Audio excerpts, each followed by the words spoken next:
The 1981 Inventions DRV has become known as one of the best rat-style overdrive distortion pedals on the market, and for very good reason. But there's so much more to this pedal than just being another rat clone.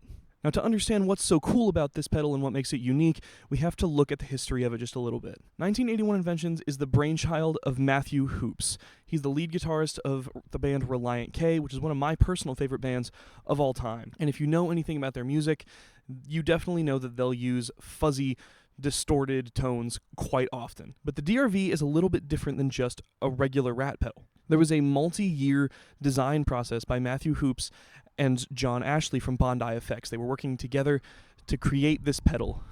There appears to be a fire truck or an ambulance or something going by. They're probably fine. Hoopes has always been a gear nerd. He had so many pedals and different versions of rats, but there was this one rat that was a white-faced rat from the early 80s that just had a specific sound that was a little bit unique from all the others, and he wanted to replicate that. Now, what made this pedal unique was a now basically impossible to find Motorola chip that, even if you can find it, is going to be outrageously expensive, so he's not using those, but they were looking to kind of replicate that sound.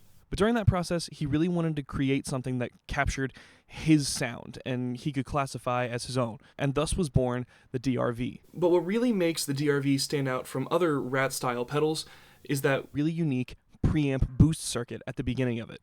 This allows it to do something a little bit different from a typical rat, where the rat is usually really good at super high-gain distorted tones that you hear in a lot of rock music. The DRV does that really well while also acting as an awesome low-gain drive. The DRV is by far one of the most, if not the most, versatile rat-style pedals that are on the market right now. You're not going to find many other rat-style pedals that do low gain this well. And that's not to say that other rats can't sound good at lower gain, but this pedal is designed to do everything. Go all the way down to a really nice preamp-style low gain to that really crunchy, thick rat-style sound. And it definitely does what it set out to do. Now, this specific pedal that I have is special for a lot of different reasons.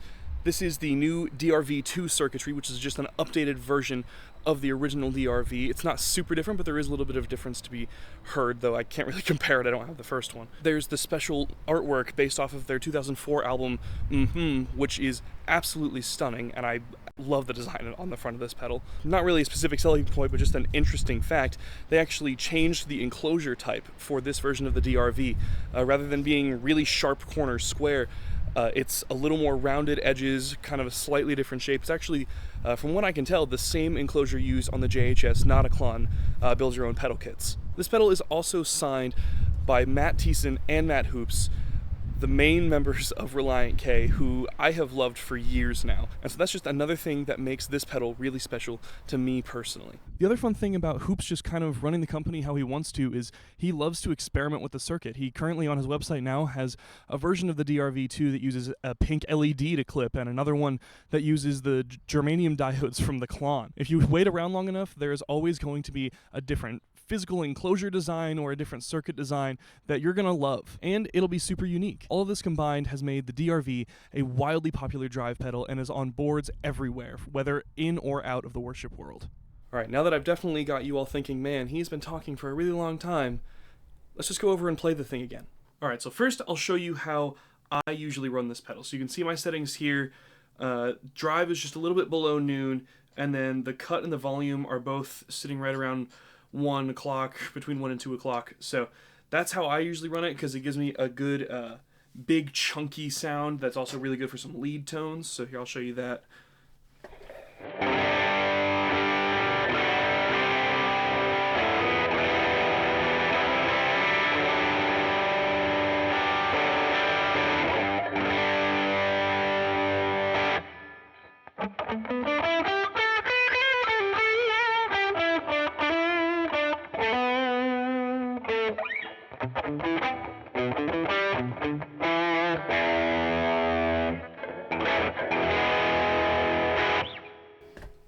See, that's how it sounds when I run it. That's on the bridge pickup here. That's on the bridge pickup. Let me show you what it sounds like on the other two. I pretty much only use this on the bridge pickup. Not because I can't use it on the other two, but that's just because, I don't know, that's the way I like it. But I'll try it on the other two real quick for you. So here's the middle position.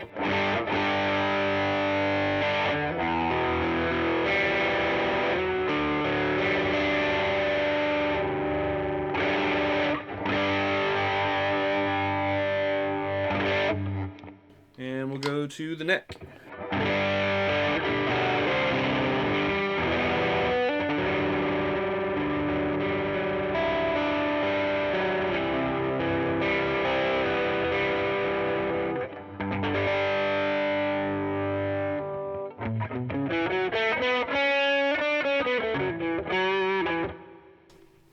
So yeah, that's how I usually run it.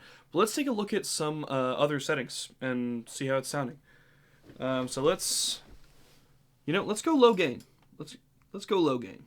Just turn the drive. Honestly, let's turn this drive all the way down just to see what that sounds like. We'll turn the volume up to compensate a little bit.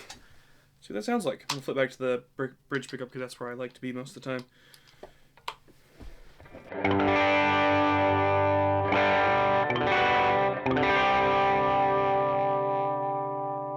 Okay, so it's still a little dirty, obviously, because it's still a rat, but it's got some dirt in there.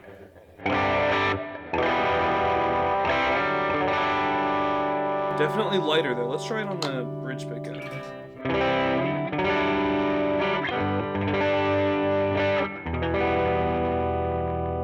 A little grit, but some smoothness in there.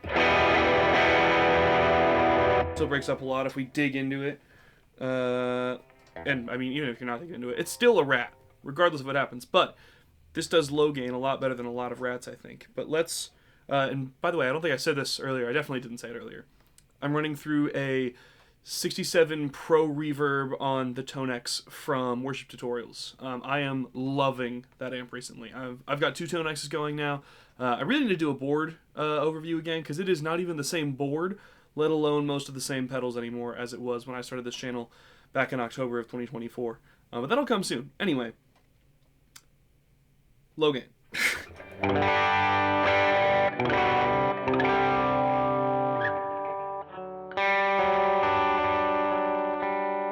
Let's put some wood effects on it. Let's put a little bit of reverb and delay on it. Some dotted eighth.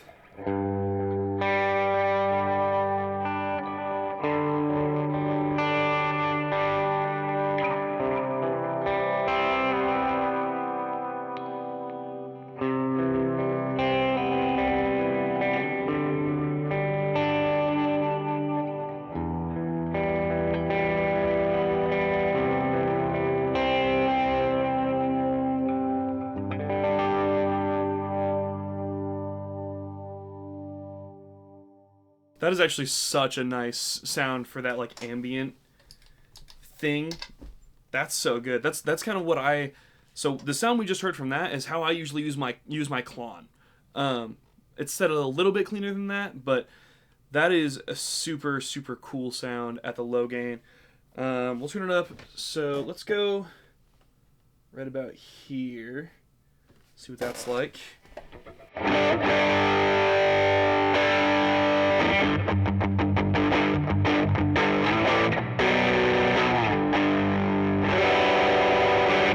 Okay, we're definitely getting ratty, obviously. There's more reverb than I remember there being on this. Whatever. Probably just had more reverb on my preset than I remember it having. That's okay. So we're definitely getting dirty. Back to right about where I run it. Here, we'll turn that volume back down. That there.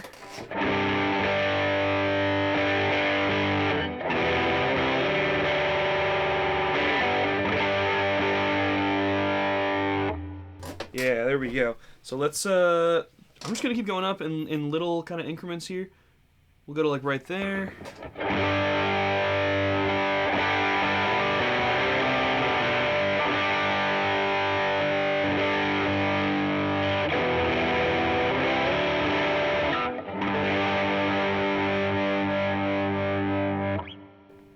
What I've learned in my time with this pedal so far is it's almost impossible. Actually, it might be impossible to make this pedal sound bad. Let's turn it up a little more. Let's go right about there.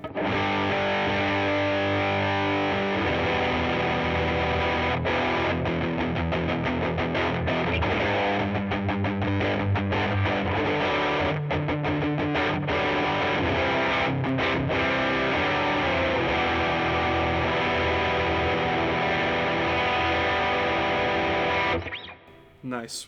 pretty hot. Let's turn it all the way up. Turn the gain all the way up.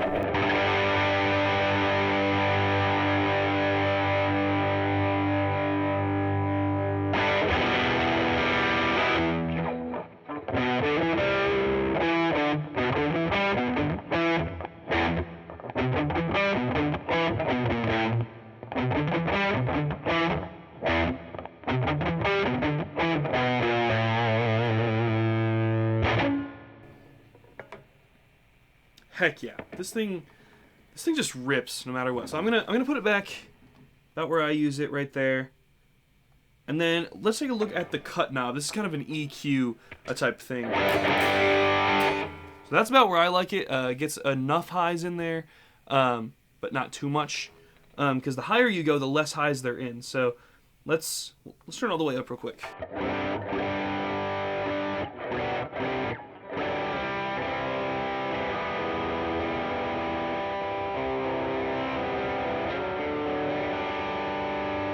You can see how that's kind of like super dark, which is a cool sound, not the sound I'm always looking for. So let's roll it back. Let's go the opposite extreme.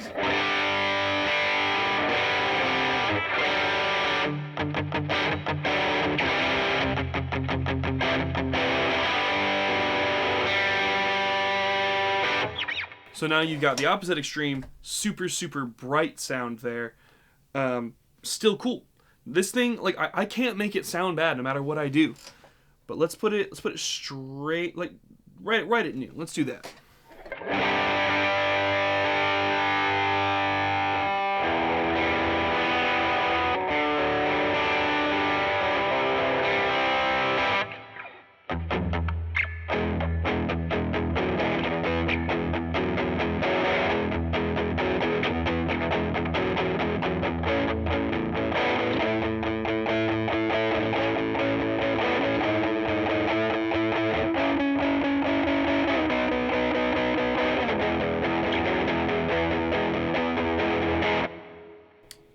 That's not much different than where I run it, because that's about right there, just a little partial turn. And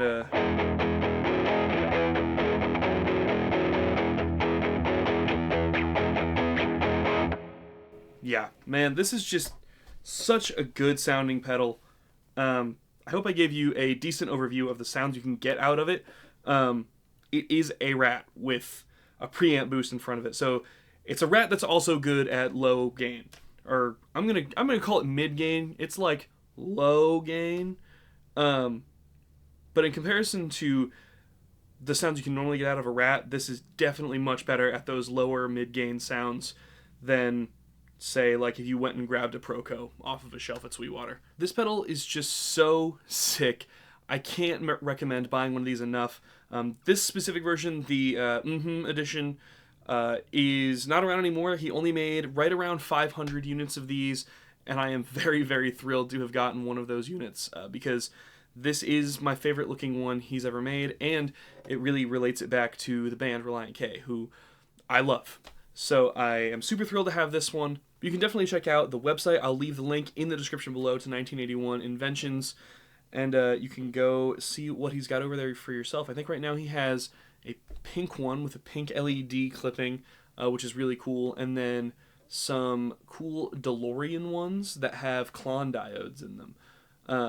And then he has another pedal, the LVL, which I don't have right now. I would love to get that pedal, but I'm kind of holding out because this pedal was released, the edition specifically, was released for the 20th anniversary of their 2004 album titled and then I'm really hoping that in 2029, because he says his other pedal, the LVL, captures the sound of the Forget and Not Slow Down album from 2009, and I'm really hoping for 20th anniversary LVL themed after that album, because that is my favorite album of all time.